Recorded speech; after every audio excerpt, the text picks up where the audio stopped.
Din studiourile Antena 2, gazda dumneavoastră Andrei Duban vă invită la Late Night Show.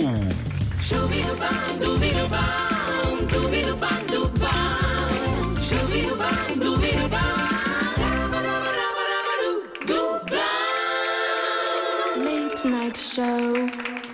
Mamă, mamă, ce armată! Ce armată de fete frumoase am aici în platou. Bună seara! Bună seara, dragi prieteni! Mă bucur tare mult că suntem din nou împreună aici la Late Night Show! Sper să facem și din această seară una despre care să vă amintiți. Pentru că, după cum v-am obișnuit aici la Late Night Show, vorbim despre lucruri inedite, despre lucruri pe care nu prea ați auzit. Mi-aduc aminte și mă bucur și mă laud și o să o fac de câte ori o să am posibilitatea, faptul că l-am avut invitat zilele trecute pe Dumitru Prunariu. Am avut ecouri foarte bune în urma acelei emisiuni și de aceea ne-am gândit, îi mulțumesc încă o dată, totuși să-l ai pe singurul român care a fost în spațiul cosmic. De aceea m-am gândit să mai promovăm și lucruri pe care dumneavoastră le-ați uitat. Pentru că tendința televiziunilor și a programelor în ultimul timp este aceea de, să o recunoaștem, spălare de creier.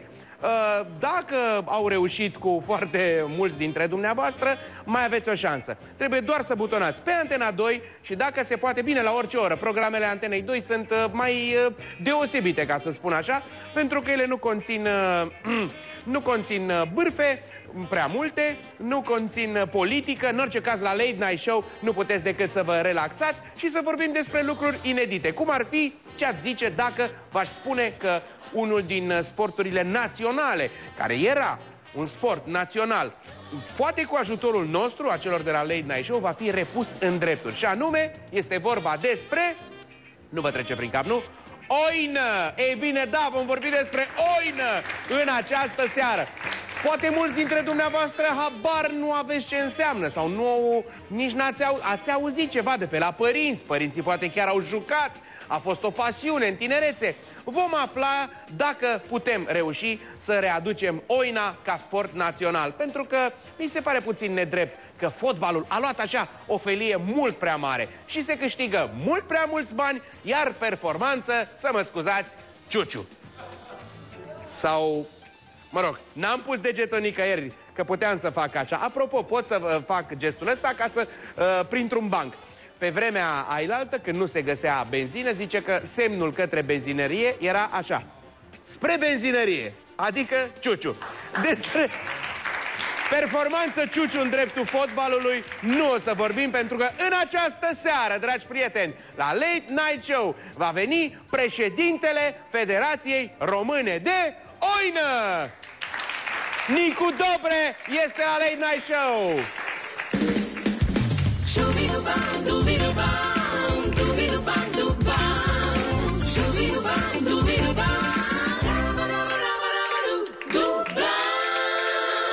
Late Night Show. Bună seara! Bună seara, Nicu! Bună seara, bine v-am A venit echipat și credeți-mă, da, asta este bâta ce are el aici. Nu a luat-o din portbagaj, pentru că nu este un bizon în trafic, este chiar bâta oficială a sportului numit oină. Iar aceasta... Mingea oficială. Mingea oficială, da? Deci el este un om pașnic, folosește bâta doar în scop sportiv. Sunt foarte curios să ne spui câteva reguli, să ne înveți, să ne spui de ce a decăzut din dreptul sportul național al nostru numit oină și dacă putem câte un pic așa să punem umărul și să ajutăm la resuscitarea lui. Cu siguranță va fi o seară la sfârșitul căreia mulți vor afla chestii interesante despre oină. Aha, am înțeles. Deci aveți toate motivele, dragi prieteni, să rămâneți alături de noi. Văd că ai venit și cu niște DVD-uri, cărți. Cărți, cine vrea să învețe istoria oinei, cine să învețe cum se joacă oina, avem pentru toți. Vom furniza în această seară informații extrem de interesante și inedite pentru mulți dintre cei. Căci dacă vrem să construim viitorul, trebuie să știm istoria. Exact. Rămâneți alături de noi, venim cât putem de repede.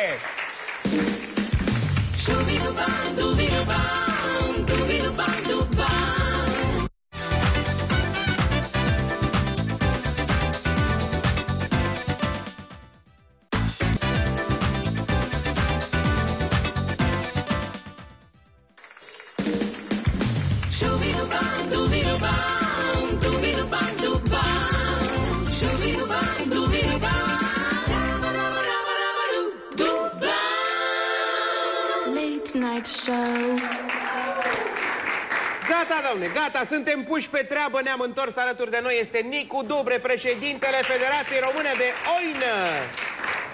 De cât timp ești tu președintele Federației? De 4 ani de zile, iar anul acesta am fost ales pentru un nou mandat. Deci, practic, sunt la al doilea mandat. La al doilea, tot 4 ani ține. Tot 4 ani, și președintele, nu? Din 4 în 4 ani. Mai dă puțin stiloul ăla, te rog frumos, pentru că vreau să... Bine sculptat.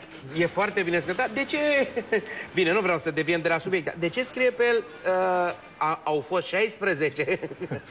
Astea sunt tipurile de mașini, parbrizele sparte. Sigur, care la intersecție, da, când ne mai certăm la intersecție mai folosim. Dar unele mai mici, acesta e prea mare, mai îndemânatic. Există probabil în funcție de... Nu? Acesta este de senior, sunt și mai mici de juniori. Asta e de senior, adică de mici ar trebui să... Da, de mici ca să învețe cu ele. Și mingea, știu că... Da, aici este o diferență între mingea aceea de baseball pe care o știm de la americani. Și între mingea de baseball și între mingile de oine pe care le cunosc o mare parte dintre cei care ne privesc acum, în sensul că foarte multe mingi în școli erau de culoare maron. Alea care le aruncam exact, noi. Grele. Și tocmai în ideea în care nu se face o confuzie, pentru că acele mingi erau umplute cu călți și nisip și apăreau efectiv ca niște pietroaie și cine punea mâna pe mingea aceea spunea că se joacă oina cu pietroaie și fugea imediat. Aha. Atunci am zis la această minge... un sport dur, corect. Nu? Mingea aceasta făcută... Asta nu rănește. Nu, și este nouă, când se bate un pic devine foarte moale și mingea aceasta este umplută cu... Adică se lasă un pic pielea. Da, cu păr. Ea normal ar trebui să fie cu păr de porc, dar nu avem atâția porci, acum nu mai avem la abatoare de unde să nu la noi, nu găsim noi. Și nu, știu la ce te referi. Știi vila aia mare din Piața Constituției? Da. Îi spunea Casa Poporului. Am înțeles. Nici aia nu e plină. Da. Ideea este că aceasta este plină cu lână și acum lână? Da, cu păr de oaie. Mai corect spus. Cum o chema pe oaie? Sunt foarte interesat. Diferite nume are pe fiecare câte oaie în doli. Diferit în ce zona țării a venit. Și am spus pe ea minge oficială de oină, tocmai în ideea în care nu se mai face această confuzie. Cu aceasta chiar se joacă oină, nu este mingea aceea care se folosea la proba de pentaton, aruncarea mingii de oină la distanță, care este asta o probă nu rănește, e fină. din jocul de oină. Bună. Da, este foarte bună, și știu e nouă. Se fac în România? Acum avem în tratative cu un meșter din Sighișoara, care acum încearcă să producă câteva mostre pentru a relua această tradiție a producerii mingilor de oină. Pentru că, din păcate, s-a pierdut această tehnică, încercăm să o readucem în atenție, că avem nevoie de mingi. Spre bucuria noastră am făcut rost de bani pentru a le cumpăra, avem și solicitări, nu are cine să le fabrice. Adresăm și acum un apel către toți cei care vor să producă minge. Asta e o idee de business, nu mai adresa așa la toată lumea. Să se apuce să fabrice mingi de oine, pentru că înainte au fost sute de mii de mingi, acum nu avem nici măcar o minge fabricată în momentul de față. O mare problemă. Hai să o luăm încet. De ce oina nu mai este sport național? De ce nu mai vedem la televizor? De ce nu mai este promovată? Ne poți explica puțin, pe scurt, câteva reguli? Regulile le pot explica atât cât ne permite și acest platou să facem ceva demonstrații și presupun că la sfârșit o să primești și din partea Federației am pregătit o medalie în cazul în care te descurci foarte bine ca să te medaliezi. Așa că dă silința pe parcursul emisiunii. Cred că trebuie să plătesc câteva reflectoare după. Te și legitimăm în seara, da, sigur te legitimăm în seara aceasta. Legat de jocul în sine, jocul este spectaculos în momentul când se joacă și între două echipe bune. În orice sport, atunci când echipele nu pretează un joc deosebit, nici ceea ce vedem nu este deosebit. Regulile de joc, pe scurt, ar fi: se joacă oina între două echipe formate din 11 jucători. 11 la 11, ca la fotbal. Da, imediat ai făcut simultanea cu un alt sport care nu mai e sport, este de fapt o religie la nivel mondial. E de fapt industrie. Da, o industrie bine pusă la punct și felicităm. Ideea este că între acele două echipe evoluează pe rând în cele două reprize, o dată la prindere, o dată la bătaie. Cele două reprize nu sunt limitate în timp. Pe scurt, regulile jocului legat de evoluția la bătaie ar fi: cu bastonul pe care le mândă și mingea aceasta să fie trimisă mingea la o distanță cât mai mare în teren și în funcție de distanța pe care o să cadă mingea, se pot obține 1 sau 2 puncte. Aha, deci echipa spre deosebire de baseball, unde mingea este servită de către adversar, aici mingea este servită de către coechipier. Următorul coechipier care urmează la bătaie. Deci doi din aceeași echipă, unul aruncă mingea și unul dă la distanță, în funcție de... Cât de departe o dă? Exact, se obține 1 sau 2 puncte. Ideal este să depășească, terenul are 70 de metri la senior, 70 de metri lungime, pe 32 de metri lățime. Deci ca să fii sigur că e 2 puncte, trebuie să o dai în spatele ultimei linii. Aha, și cineva trebuie să o prindă sau cum? Ceilalți din teren sunt dispuși pe terenul care este marcat, sunt 9 cercuri marcate și 2 zone, una în spate și una în față, zona de bătaie și zona de fund. Ceilalți din teren încearcă să prindă mingea acesta pentru a nu-ți oferi oportunitatea de a prinde mingea să mai lovești odată. Exact. Aha, deci tu, dacă dai Dacă apuci să... Ai voie la o singură servă, ai voie să servești mingea de dor, dar ai voie să o lovești o singură dată. Dacă ai lovit-o și nu ai reușit să o lovești cum trebuie, ai pierdut serva și servești ceilalți. Exact. Bun. Și dacă mingea este prinsă de către unul din jucătorii din cele 9 cercuri, nu obține puncte. Nu obține niciun punct. Deci tu trebuie să dai peste cercurile acelea. Exact. O, ce tare. Da, este un joc destul de complex, după care, între cele 9 cercuri, se formează două culoare. Culoarul din stânga este numit culoare de ducere, culoarul din dreapta, culoare de întoarcere. După ce ți-ai bătut mingea, trebuie să parcurgi cele două culoare, fără să fii lovit. În cazul în care ești lovit de către jucător... Cu ce îl lovește, Cu mingea aceasta. Deci cu mingea, îl vânează. Pentru a nu fugi după el, pentru ca lovitura să fie valabilă, jucătorii care sunt în teren trebuie să fie tot timpul cu cel puțin un picior în cerc, altfel l-ar lega după el și l-ar lovi la distanță de 1 metru. Și atunci se păstrează o distanță între cercuri, sunt distanțe de 15 metri. Și atunci se păstrează o distanță astfel încât să poți să te aperi. Deci, practic, numai pe terenurile mari se poate juca. Dacă îmi spui 70 pe 30... Pe un teren de fotbal normal ar putea să intre două terenuri marcate lateral. Depinde ce lățime are terenul. Aha, am înțeles. Dar, practic, nu prea se aleargă, nu, la sportul ăsta? Se aleargă foarte mult. De regulă, se aleargă pe partea, ce zicem, când intri după ce ai efectuat bătaia mingii și trebuie să intri la apărare, pe cele două culoare, trebuie să ai o foarte bună viteză de reacție, în primul rând, de reflexe foarte bune ca să te aperi, pentru că, nu ți-am spus, dar ai voie să te aperi, ca lovitura să fie valabilă, poți să fii lovit pe orice suprafață a corpului, cu excepția palmelor, când nu este considerată o lovitură valabilă. Deci dacă te-ai apărat cu palmele, nu e o lovitură valabilă. Te-ai ferit, nu mai e... Și atunci trebuie să ai foarte multe calități pentru a fi un bun jucător de oină. Cred eu, mie îmi place să cred acest lucru, pentru că normal sunt subiectiv, fiind președintele Federației, dar nu știu în câte sporturi din lume sunt la un loc atâtea calități pe care trebuie să le posede un jucător de oină. De exemplu, trebuie să ai cu bastonul, ți-ai dat seama, ca să trimiți la distanță foarte mare mingea aceea, trebuie să ai o îndemânare foarte bună. Ai observat, mingea este rotundă, bastonul este rotund și să o trimiți la distanță foarte mare, pe lângă îndemânarea necesară, trebuie să ai și forță, să o trimiți la distanța aceea înseamnă forță. Trecând la faza cealaltă a jocului, când trebuie să pasezi mingea, din nou îți trebuie forță ca să o pasezi cu viteză pentru a surprinde adversarul. Trebuie să ai de asemenea precizie, pentru că trebuie să lovești, trebuie să ai o precizie foarte bună. Trebuie să ai reflexe să te aperi, trebuie să ai condiție fizică, pentru că atunci pe cercuri ei pasează foarte mult mingea, trebuie să formează niște careuri, niște pătrate și atunci mingea se pasează foarte mult. Și trecând pe partea cealaltă, condiție fizică legat, pentru că ai de alergat 70 de metri, este o condiție fizică, este destul de alergat. Deci, per total, sunt foarte multe calități care se regăsesc la un jucător. Hai să vedem câteva poze, dacă într-adevăr contează condiția fizică. Ia uite, ăia sunt arbitrii, nu? Da. Nu prea am văzut la fotbal așa grăsunei, sincer. Ce rol au arbitrii în... Sunt doi arbitri care au rolul de a stabili dacă mingea, în funcție de unde a căzut mingea, dacă s-au dat puncte suplimentare, dacă a fost lovitură valabilă. Jos ce vedem acolo e unul din cercuri, dintre cele 9 cercuri? Din centru. Cercul din centru. Unde de regulă evoluează cel mai bun jucător al echipei care se află la prindere. Capitanul echipei de regulă evoluează acolo pentru că el coordonează întreaga activitate a echipe aflate în teren, la prindere. Am înțeles. Jocul nu este limitat în timp. Când toți cei 11 au efectuat bătaia mingii și au și parcurs cele două culoare, se inversează rolurile. Și ce echipa care a fost în teren vine la bătaie, cealaltă... După care se compară scorurile. La ce scoruri se poate ajunge? Tu, din experiența ta? În jur de... O echipă bună ajunge la 30 ceva de puncte.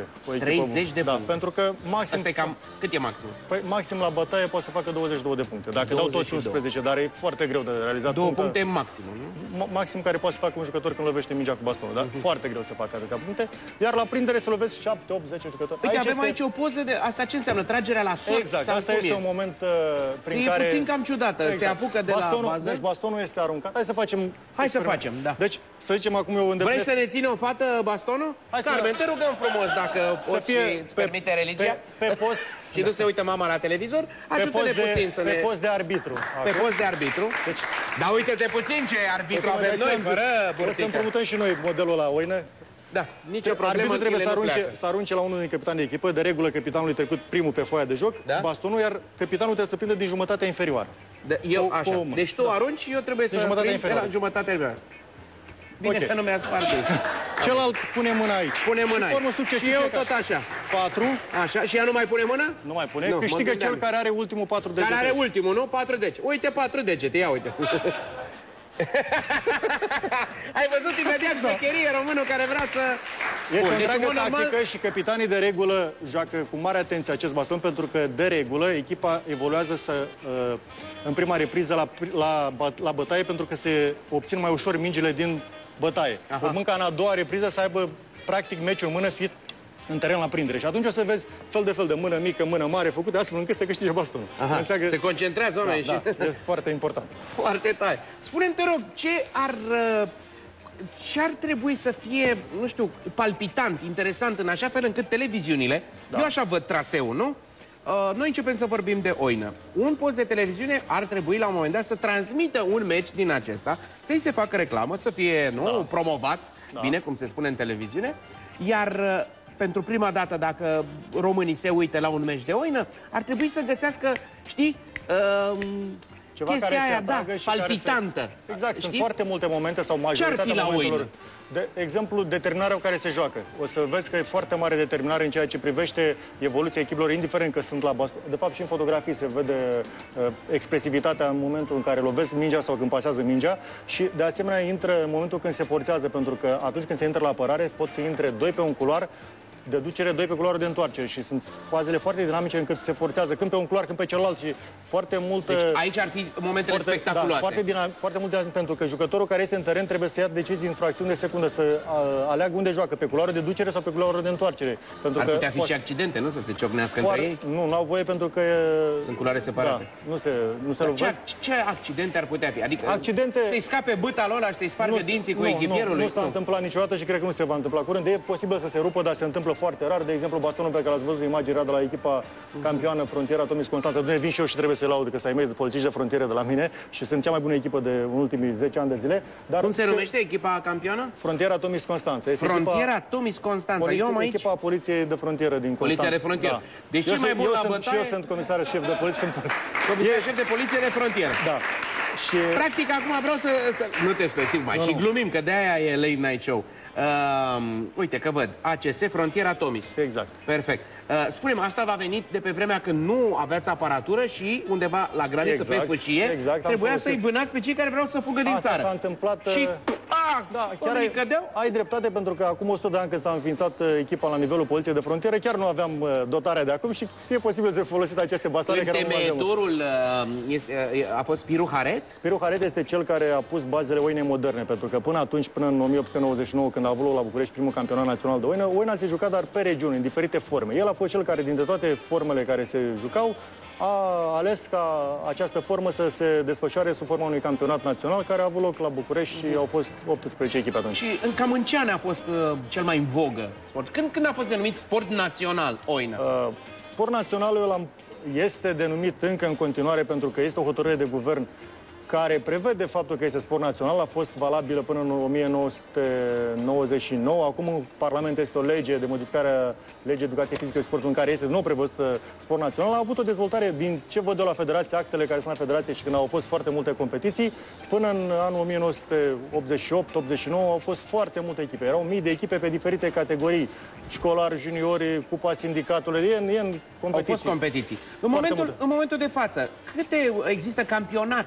Cât durează? Da, sunt mai multe competiții ale federației, pe lângă competițiile locale, spre bucuria mea. Se poate juca iarna? Se joacă și iarna.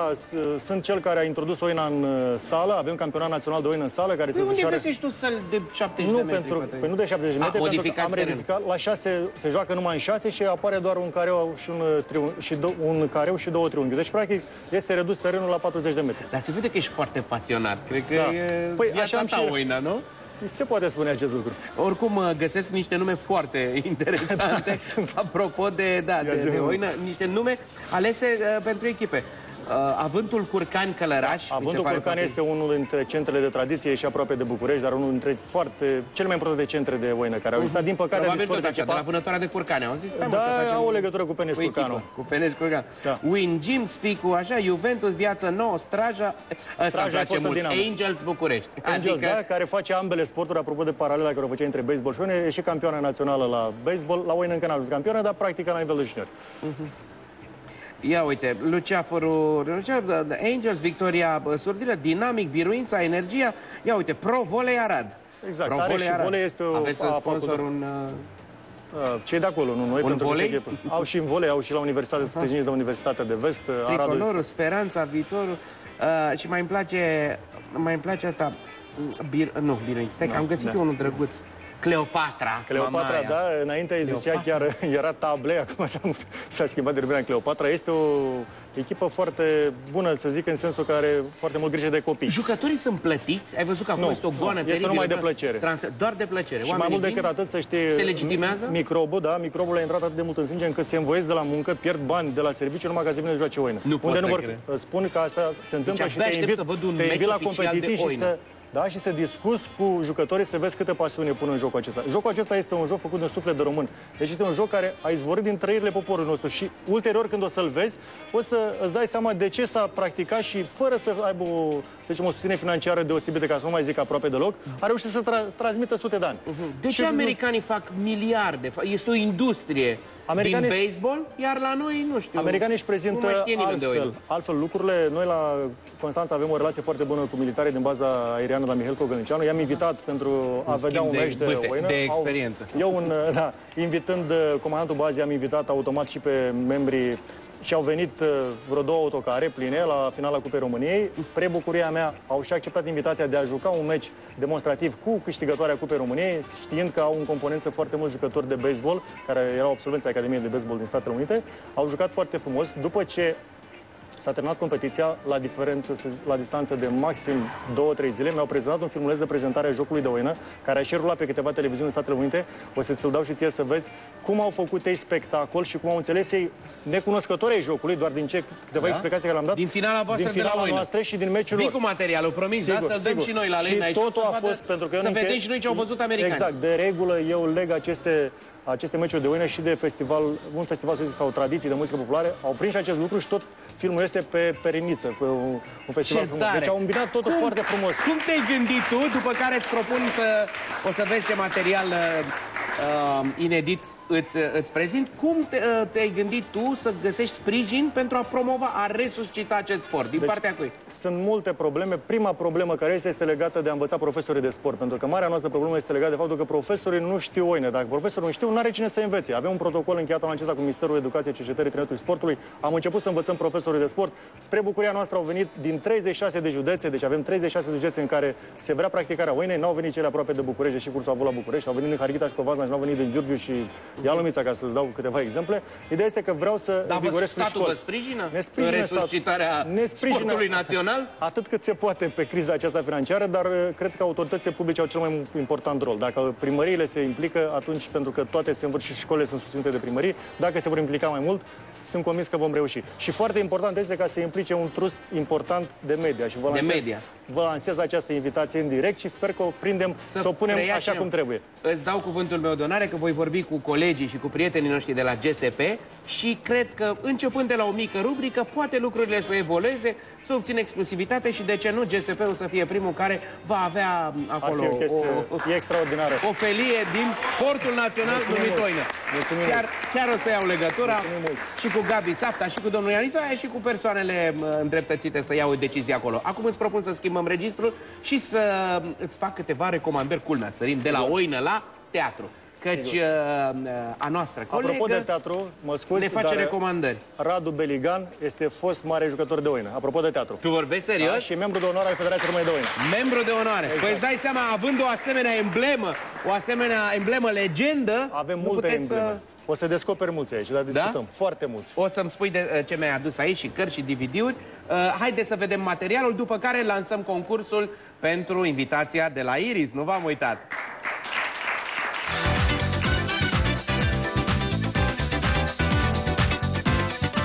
Salutare tuturor! Stagiunea teatrală 2012 se va încheia în foarte scurt timp, dar nu e nicio problemă, vor fi câteva spectacole la care ar fi bine să vă faceți timp să mergeți. Care sunt aceste spectacole? Ne va spune invitatea mea de astăzi, Xing Elena Ling. Ce faci? Bine, foarte bine. Care sunt spectacolele la care ne trimiți în luna iunie? Păi, în primul rând, fiind an Caragiale, este un proiect în derulare în primăria, în colaborare cu Teatrul de Comedie. A organizat timp de 4 luni, pe perioada verii, începând cu 9 iunie, un spectacol format din mai multe spectacole, regizate de 3 regizori.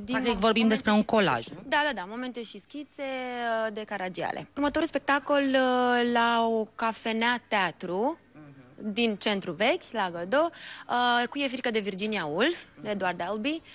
Este un spectacol foarte bun. Un spectacol care s-a mai și jucat. Da, de 5 ani se joacă, chiar am plinit, eu l-am văzut la aniversarea lui de 5 ani. Hai, vreau să fii trează, Marta, și activă, pentru că o să dau cu tine de dos pereți, Marta, și vreau să fii bară, Marta! Ok, ce vrei? Tot acolo, tot la această cafenea, mai putem vedea... Deci a treia piesă pe care vă recomand este Bullets over Lipscani, un colaj, așa, un colaj din 3 texte de Woody Allen, în regia lui Eugen Ghemant, cu Smaranda Caragia, Cătălin Babliuc și Dan Rădulescu. Este o comedie spumoasă, este foarte, foarte, foarte amuzantă. Dacă n-ați văzut-o până acum, să vă duceți. Actorii, așa cum am văzut, sunt iar tineri și foarte talentați. Acum recomand în prima parte actori tineri, pentru că trebuie neapărat să mergem, să-i vedem, sunt foarte buni. Ușa biroului meu s-a deschis și înăuntru a intrat o roșcată pe care o chema Heather Butkiss, care mi-a scris că pozează reviste sexy și care are nevoie de ajutorul meu. Următorul spectacol despre care vrei să ne vorbești, care ar fi? Este un spectacol în care joc. Cineva ca tine se numește. Este un spectacol scris de o colegă de-a mea, actriță, Cristina Florea. Și jucăm 5 actori. Eu, pe dublă distribuție cu Maria Gârbovan, Cristina Florea, Tudor Aronis Todor, Marius Rizea și Andreea Vasile. Iar acum, ca o ultimă recomandare, așa. De fapt, sunt două care așa le leg. Sunt două piese clasice, Măscăriciu de Cehov cu Horațiu Mălăele la Bulandra și Moartea unui comis voiajor de Arthur Miller, tot la Bulandra. Sunt două spectacole foarte bune, cu niște actori geniali, nu mai este cazul să... Deci, în primul, în Măscăriciu, joacă Horațiu Mălăele și Nicolae Urs, despre drama unui actor bătrân care rămâne singur în teatru și își aduce aminte de cum... începuturile carierei, să zicem. Da. Și Moartea unui comis voiajor, unde joacă Victor Ebenciuc, Mariana Mihuț, Dana Dogaru, Dana Știlean, Marius Chivu, Șerban Pavlu. Și mai sunt câțiva, nu i-am menționat pe toți. Este foarte emoționant. Iertarea, inima mi-a coborât în racă, cu 5 de recurâ, Și atenție, nu trebuie ratat acest spectacol și nici cele pe care invitata mea de astăzi vi le-a recomandat. Numai bine, ceau! Pa, pa.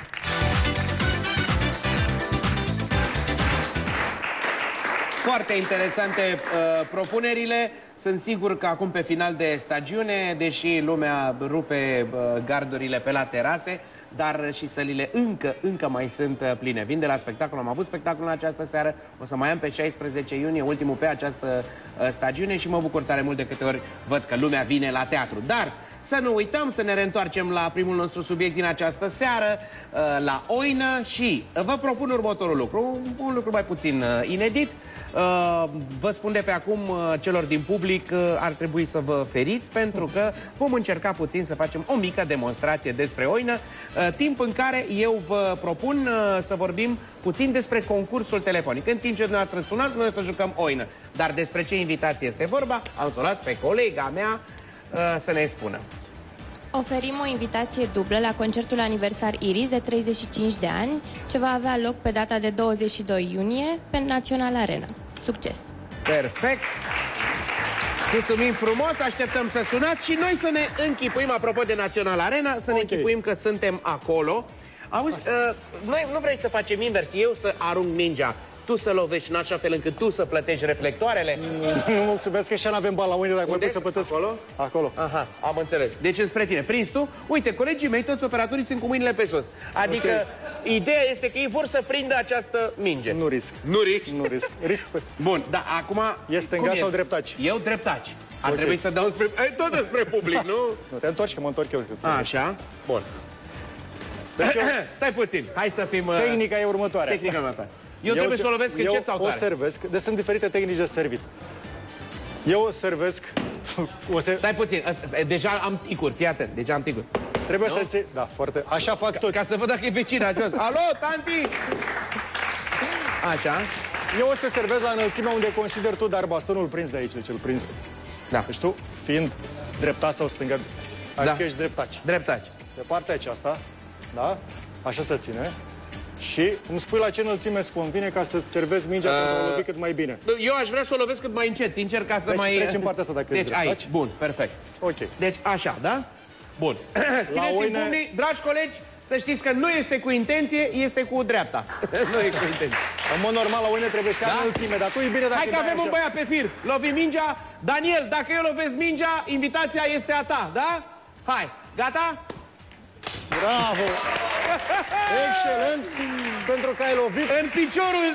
În piciorul drept al operatorului nostru. Campion de oină, pentru că sunt pregătit, știam că ai calități. Nu pot să cred. Și... E singura medalie din viața mea, în afară de aia de pionier. Mulțumesc tare mult, acum hai să vorbim cu Daniel. Daniel, alo, Daniel, unde ești? Bună seara! Salut! Te-ai uitat la noi? Mă uit la noastră și acum. Perfect. Îți place oina? Din cât am văzut, e ceva asemănător cu baseballul american. Ai văzut? Cum a zis? E de bine? Da, e de bine. E cu baseballul american. Bun. Întrebarea mea pentru tine, ca să câștigi, este: dacă vei vedea vreodată pe GSP TV un meci de oină, ai să te uiți sau nu? Cu siguranță. Cu siguranță, ăsta era răspunsul corect. Ai câștigat invitația dublă la concertul Iris. Mulțumim frumos, Daniel, la revedere. Mulțumesc eu, la revedere. Salut, salut, mă bucur că te uiți la noi. Domnule Nicu, îți mulțumesc tare mult. Noi vă mulțumim foarte mult și așteptăm materializarea. Că ai făcut drum tocmai de la Constanța. Haideți împreună să reînviem oina. Noi luăm o scurtă pauză și ne reîntoarcem, bineînțeles, cu stand-up comedy.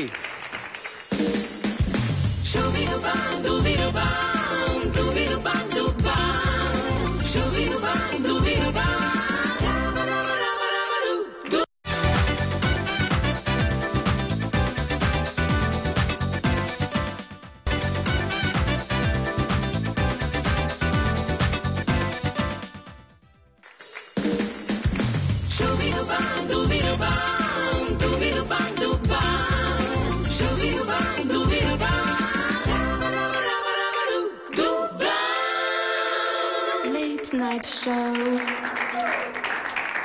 Ei bine, dragi prieteni, le mulțumesc colegilor mei care m-au premiat, așa au adus și ei partea lor de contribuție, după ce au văzut cât de bine lovesc cu tacul, era să zic, cu bâta, da? Sau nu, cum spunea el, cu bastonul, așa spunea președintele Federației Române de Oină, din partea colectivului. Iată, medalia am primit-o din partea președintelui Federației, iar coronița este din partea colegilor, a operatorilor. Vă mulțumesc!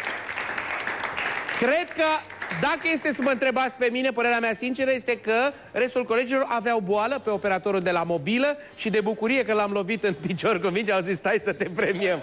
Acum ai văzut și tu cine ți este prieten și cine nu. E adevărat? Cu tine vorbesc. Alo, nenea? Bravo, uite că te-ai prins.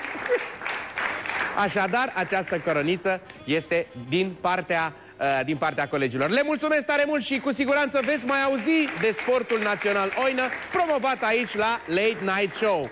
Și pentru că văd că în jurul meu s-a înroșit platoul, asta înseamnă că este 12 noaptea și, conform tradiției, la 12 noaptea, dacă avem vreun coleg sărbătorit, respectiv una din fetele din Dubent, este ziua ei și la mulți ani!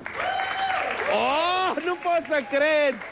Nu pot să cred că nu fac să râdă din partea noastră. Spunem la mulți ani și iată, coronița va deveni a ta doar pentru această emisiune. Împrumutăm puțin... Măi, da, chiar nicio zi. Este ziua ta, la mulți ani. La mulți ani, Antonia. Îți mulțumesc, dar orice vei face, tot nu o să mă faci să zâmbesc ca să-mi ies din rol. Oale! Mamă, deci nu se poate. Mulțumesc, mulțumesc frumos. Așa profesioniști mai rar. Uite, mi-aduc aminte, a fost și ziua Aliției, iar ei am făcut cadou atunci, în acea ediție, i-am făcut cadou dreptul de a zâmbi toată ediția. Nu este și cazul Antoniei, pentru că este mult prea la început. Este proaspăta a noastră colegă și mai trebuie să treacă, nu știu, câteva sezoane până ai permite să zâmbească. În orice caz, bine pregătită. La mulți ani încă o dată și noi mergem mai departe, spuneam, de la oină, trecând prin recomandările de teatru ale Cosminei Păsărin, ajungem la improvizație. De aceea, aici, la Late Night Show, vor veni doi tineri actori, Alexandra Radu și Doru Cătănescu, un aplauz ale voastre.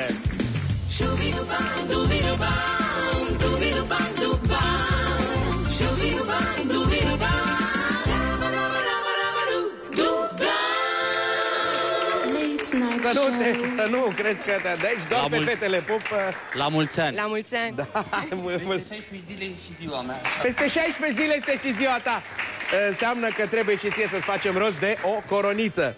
Da. Mă bucur tare mult. Premiat ai fost? Am fost premiat. Și de ce?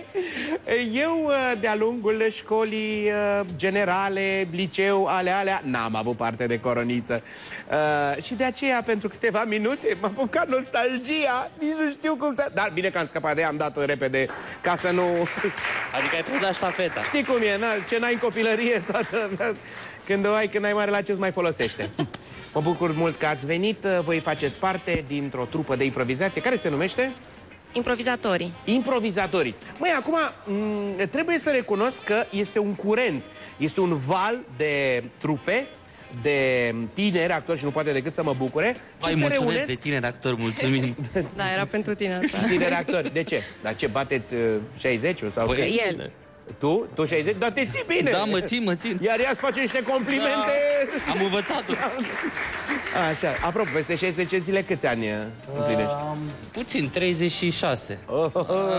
Să mai am eu mintea de la 36. Știi că e asta la actori, între 20 și 35 de ani. După 35 de ani nu te mai angajează. Zic că gata, nu mai ești tânără actor. Și acum știi, dacă până la 35 ești tânără speranță și n-ai confirmat, a rămas speranță. S-a născut ale și a murit speranță. Și a murit speranță. Bravo. Spuneam că în acest peisaj al teatrului modern, eu pot să caracterizez această mișcare sub forma unui teatru modern, adică improvizația, stand-up comedy, nu? Este o formă, nu? O formă culturală de a schimba energia cu publicul sub diferite forme. Voi faceți improvizații. Sunt foarte multe trupe sub diferite denumiri. Noi am chemat aici foarte multe trupe, am promovat. Foarte bine, știu. Este și rândul vostru. Mulțumim. Vi se pare ok? Cum sunteți între voi? Sunteți într-o competiție sau cu ce vine nou trupa voastră? Zatorii. Hai să zic eu așa repede, în două cuvinte, cu ce vine trupa improvizatorii. Nu știu dacă nou, adică eu, Alexandra, Cosmin Bighei, Gabi Velicu, Olimpia Mălai și Constantin Lupescu, care a și coordonat acest grup. 6 oameni sunteți. 6, plus un pianist. Gabi Pândici de la Popas Band, care are maximă răbdare cu noi și... Da, vă ajută cu... Da, pentru că noi ne-am întins pe un asfalt și a călcat cineva pe urechea noastră și el se chinuie să refacă ce... Am înțeles, deci v-a călcat ursul pe ureche. Da. Ei, vorbește pentru tine. Da, nu toți, nu, din punctul meu de vedere. E adevărat, e un curent, asta e bine. E bine că sunt multe trupe, ne știm, evident. Există un nucleu comun al acestui val care a pornit acum vreo 10 ani și mai bine prin 2000-2001 cu Masaci, când a pornit Vlad Masaci această mișcare și de acolo tot s-au format diferite trupe și nuclee care au mers mai departe. E foarte bine că se întâmplă. Asta înseamnă că oamenii au nevoie și caută. Nu toată lumea zice acum, doamne, nu mai vreau ceva să mă relaxeze, să mă... Problema e singurul... Mai tare, da, mai aproape. Nu mai aproape, doar atât. Mai aproape. Singurul lucru pe care îl sesizez sau l-am sesizat e o ușoară linie de demarcație, dacă vrei, între un gen de relaxare și nu știu în română cum să găsim termenul de entertainment. Aha, e vorba despre o calitate a umorului? Alții sunt mai vulgari, alții mai puțin vulgari, mai soft, mai... Voi cum sunteți? Unde vă încadrați pe plaja asta? Noi încercăm să fim... Da, suntem la Nudist, suntem deschiși în fața publicului și încercăm să oferim un tip de entertainment, cum a zis Doru, puțin, poate puțin mai de calitate, adică să nu mergem chiar pe... Pe cei mai facil. Da, pe cei mai facil. Omul care vine în sală, publicul, trebuie tratat bine și trebuie să-i acorzi toată credibilitatea. El îți oferă în improvizație posibilitatea de a juca. El îți conferă ingredientele cu care tu lucrezi pe parcursul spectacolului. Și el vine cu o anumită informație. Cu ce receptează de la televizor, cu ce citește, cu ce vede, cu ce ascultă. Din cotidian sau cu ce face el acasă. Adică e o diferență dacă rămâi ancorat doar în fața televizorului sau te îndrepți și spre o carte sau spre o altă gen de abordare a timpului liber. Și el vine cu acest bagaj. Normal că îl transmite. El poate fi mai bun, sau, mă rog, mai complex sau mai simplu. Acum e calitatea celor care improvizează de a schimba un pic punctul de vedere. Da, poate, nu vreau foarte logic ce spui și aș vrea să mergem, știi, să nu fie așa o cozerie doar de formă, să băgăm și puțină substanță. Întâi vreau să vă întreb, din cei 6 membri ai voștri, toți au studii de specialitate? Toți. Toți au terminat actorie. Da. A terminat actoria. Și Alexandra a terminat și regie. Asta este o condiție necesară? Păi, e oarecum important, deși nu e obligatoriu, dar în primii ani de facultate, facultatea îți conferă niște instrumente pe care apoi poți să le folosești. Și Dacă e mai greu să te... Un coleg e pur și simplu talentat, nativ, îi vin poantele repede, este pe fază, improvizează din orice și nu are studii de specialitate. Îl cooptați în grupul vostru? Nu cred că există o problemă. Da, nu este nu trebuie să trimită CV-ul și să notăm acolo. Și nu cred că mai există acum ceea ce se întâmplă. Mai ceară cineva patalama? Da, nu, adică dovada calității e ceea ce produci în fața oamenilor și se vede în numărul lor în sală și în intensitatea aplauzelor. Ca întrebare, dacă vrei să spun, gândindu-mă acum în timp ce ai întrebat, am făcut așa o scurtă trecere în revistă și cei care au fost aici la voi și celelalte câteva trupe care sunt în București, după părerea mea, care contează, sunt vreo 2-3. Da? În toate, 99% sunt actori profesioniști. Nu știu dacă e o condiție. Nu știu dacă e bine că sunt actori profesioniști sau poate ar fi altceva dacă nu ar fi amatori. De obicei, cei care n-au făcut studii de specialitate, așa am eu senzația că se îndreaptă mult mai ușor către stand-up. Corect. Dar și acolo sunt, din câte știu eu, cei mai mulți sunt actori, adică nu știu... Da, dar am senzația că acolo se îndreaptă, sunt și oameni care n-au făcut neapărat studii, dar sunt foarte buni pe ceea ce fac. Voi trăiți efectiv din asta? Se poate trăi din improvizație? Eu am avut experiența și bucuria de a trăi mult timp din acest lucru. Adică am făcut din... Să mai faceți și altceva pe lângă, din care să vă plătiți facturile din improvizație, din spectacole? Eu sper că da. Poate la un moment dat, sperăm. Să facem, de ce nu? Da? Oricum, nu refuzați nimic de pe lângă. Emisiuni TV, vreo reclamă, ceva, le faceți toate cât puteți de bine. Publicitatea a devenit și o formă de artă și nu e o glumă. Aveți spectacole multe? Sunteți căutați? Aveți impresari? Cum funcționează relația cu... În formula în care suntem acum, noi am început relativ de puțin timp, dar pot să spun că la spectacolele noastre a fost destul de aglomerat până acum. Ceea ce cred că spune ceva despre noi. Cluburile, nu? În principal? Sau... Nu am vizat cluburile, am vizat un singur spațiu în care jucăm. Da? Aha. Spune aia că sunteți la început. E un spațiu pe Victoriei, pe calea Victoriei, ca să nu-i zicem exact numele.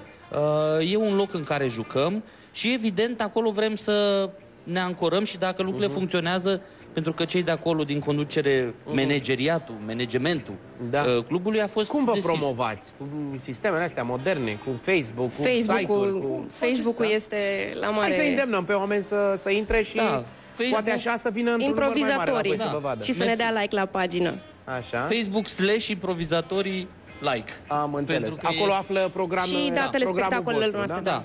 Ziua, ora, acolo jucați. Îl updatăm după fiecare spectacol, sunt puse poze, comentariile oamenilor. E o formulă activă de promovare.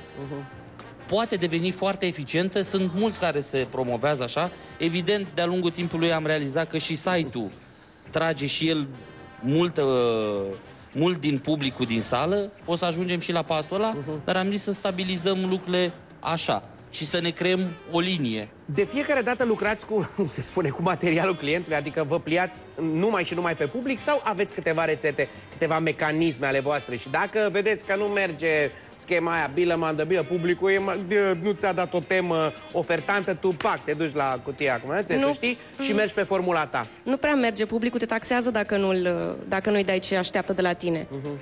Noi ne-am propus să facem un lucru și aia am și spus și în forma de promovare a spectacolului Improvizatorii, subtitlul Improvizație 100% și aia facem, râdem, dar mai și glumim. Râdem, mai și glumim. Apropo de improvizație 100%, știu că nu sunteți în formulă completă. Știu că nu sunteți pregătiți în sensul că a spus, doamne, noi venim să ne promovăm pe voi și nu putem să facem o improvizație 100% cu ajutorul meu, al fetelor, al publicului, al ce vreți voi.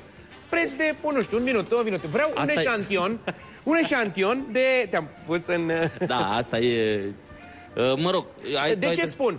Știu că tu ai văzut și celelalte trupe. Și într-un fel ai spus, bă, mie nu mi-au plăcut ce au făcut ea la televizor. Nu, din contră, nu. Chiar aia vreau să zic, nu că nu mi-a plăcut și am avut ocazia să... Nu mă prind. Să fac un pic de zăzanie. Nu, pentru că ne știm, am lucrat împreună și ne cunoaștem. Ok, nu. Și aici s-a mai întâmplat, tot la Antena 2, tot aici am venit și am mai...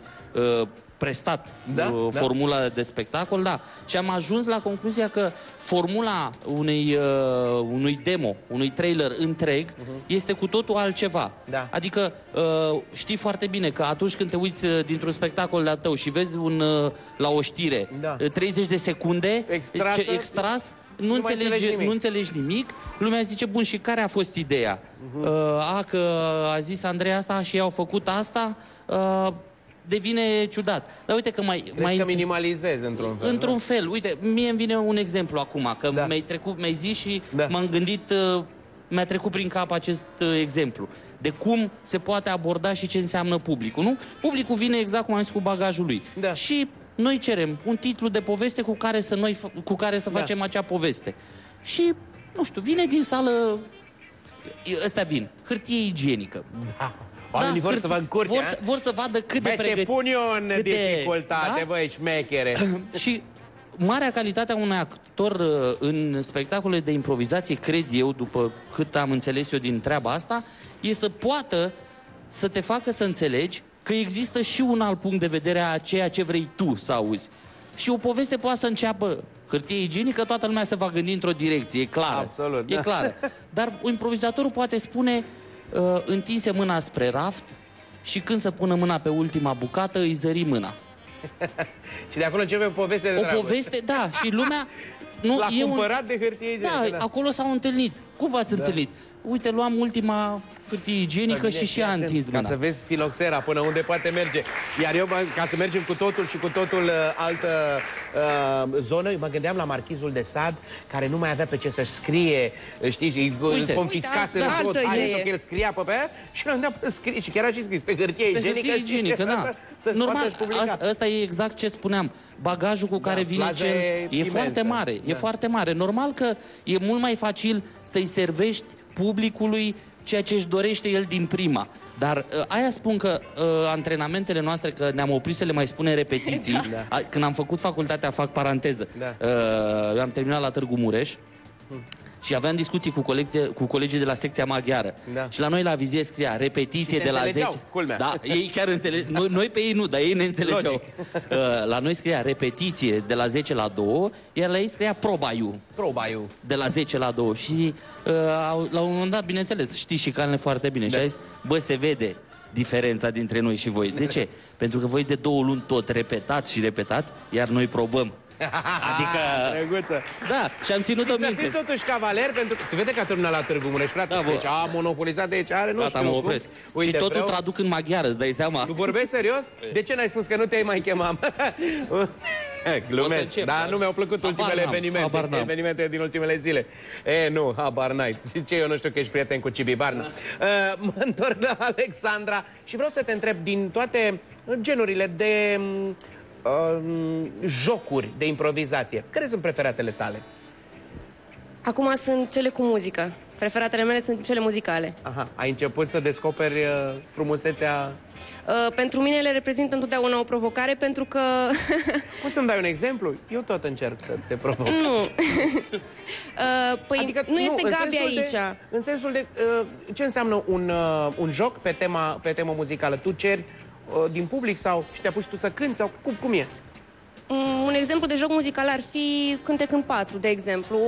Cântecul? Cântec în 4. Cântec în 4. Așa? Sunt cei 4 jucători și primesc din public, prezentatorul cere din public o propoziție pentru fiecare dintre ei, cu care să-și termine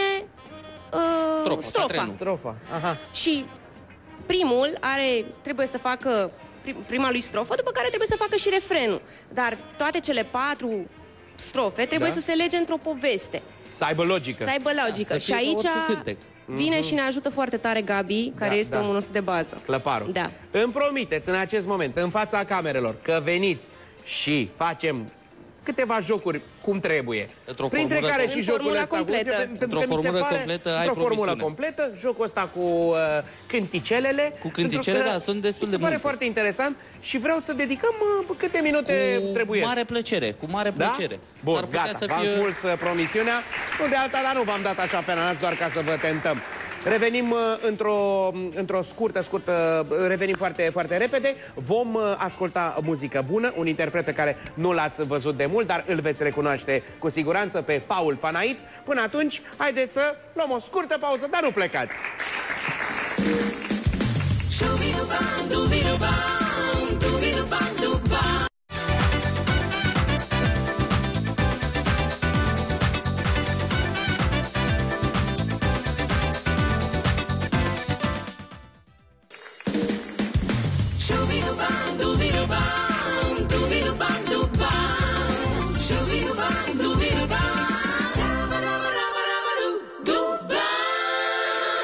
Late Night Show. Da, Paul, ești la Late Night Show și îți mulțumesc tare mult că ai venit. Paul Panait! Mare drag, mulțumesc frumos. N-ai mai fost de niciodată la Late Night Show, am căruțit, da, am căruțit de atunci. Mă bucur mult, ai venit să promovezi o piesă nouă. Melodie frumos de dragoste, se numește Într-o zi. Da. Într-o zi. E în ce limbă este? O cânti? Prima strofă în chineză, a doua în japoneză, a treia în română. Deci, okay. De ce n-ai participat la Eurovision? Am participat, dar cu Gaz pe foc și cu Candy acum. Mai ții legătura cu prietenii tăi din Gaz pe foc? Sigur, da? O dată pe an. Cum se zice, da. O dată pe an, da. Anul ăsta n-ați vorbit. Anul ăsta nu. Corect. Am înțeles. Abia început, da. Toată vara, concerte? Da, voi fi plecat în țară, spectacole, turnee. Opa, și pe afară? Și afară am fost, urmează și în alte țări. Am fost în Albania, în Cipru, în Malta, am o piesă cu alt gen de melodie de club, I Hate You But I Love You, care a fost licențiată în mai multe țări, dar acum am venit cu o altă piesă care mă reprezintă, e stilul meu. Am pop. înțeles. Mai spune o dată cum se numește? Într-o zi. Într-o zi! Haideți să ascultăm pe Paul și după aceea mai vorbim.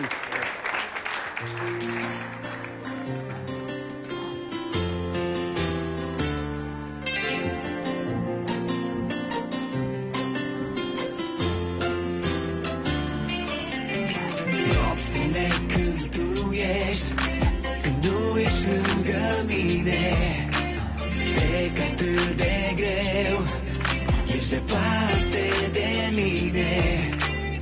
Sufletul îmi spune că vei fi mereu numai a mea, oriunde ai merge eu te voi urma.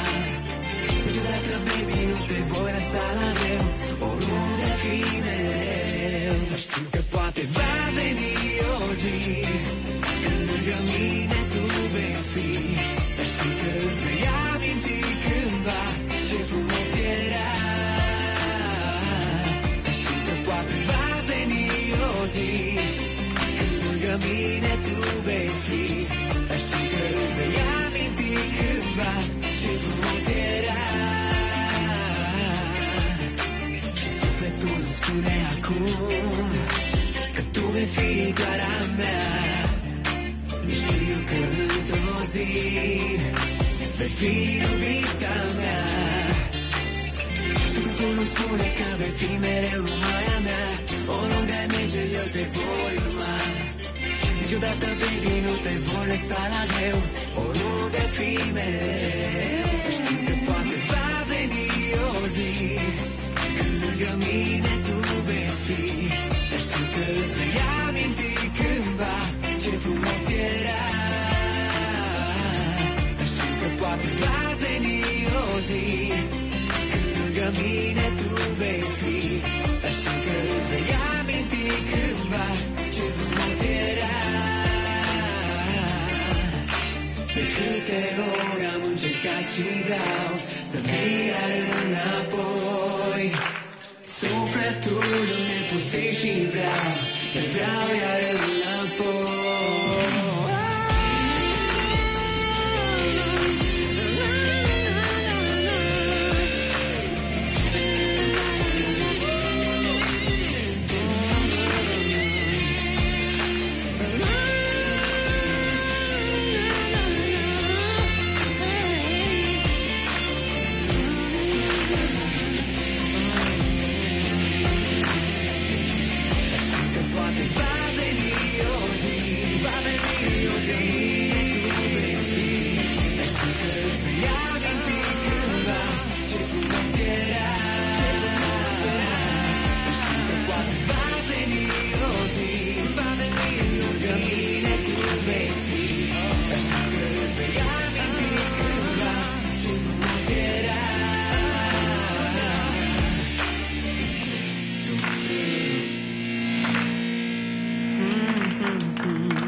aici la Late Night Show. Mulțumesc tare mult și sper să ascultăm toată vara melodiile tare. Dragi prieteni, vreau să le mulțumesc atât lui Paul Panait, cât și celor doi tineri, Doru și Alexandra, actori de la Improvizatorii. Vă așteptăm.